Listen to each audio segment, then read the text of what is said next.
High, কেমন আছো? আজকে একটুখানি লাইভ করছি না, একটা কথা বলার জন্য ব্লগ করছি। আজকে সকালবেলা ঘুম থেকে উঠে এফবিটা যখন চালিয়েছি তখন আমার মনটায় একটু হলেও কেঁদে উঠেছে, একটু না অনেকটাই কেঁদে উঠেছে, বা আমাদের শিল্পী জগতের প্রতিটা মানুষের কাছে কেঁদে উঠবে। আজকে 22শে শ্রাবণ, বোধহয় এই দিনে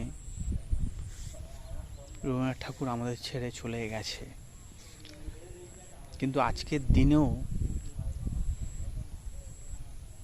বারবার তার হত্যা হয়েছে। রবীন্দ্রনাথ ঠাকুরের স্ট্যাচুকে ভেঙে মাটিতে লুটিয়ে দেওয়া হয়েছে, তার মাথা কেটে মাটিতে লাথালাথি করা হয়েছে। এটা আমাদের এখানে নয়, এটা বাংলাদেশে হয়েছে।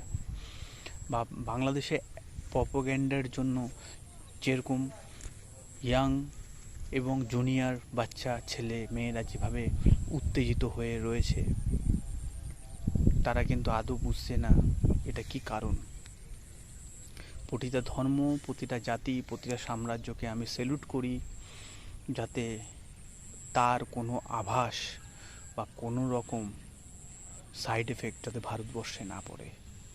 এবং সে তার জন্য আমি ছোট একটা মানুষ হয়ে ছোট মনের কথা বলছি, সবাইকে সন্তুষ্ট করে ভালোবেসে কাছে ডেকে এই জায়গাটা করবে। আর যেটা আজকে বা দুদিন আগে 3 দিন আগে যেটা হয়েছে, রবীন্দ্রনাথ ঠাকুরের স্ট্যাচুকে নষ্ট করা হয়েছে, ধ্বংস করা হয়েছে, আমাদের ভারতবর্ষের ক্ষমতা আছে ওরকম 10,000 স্ট্যাচু তৈরি করব, তাকে মালা পরাবো, তার পায়ে প্রণাম করব।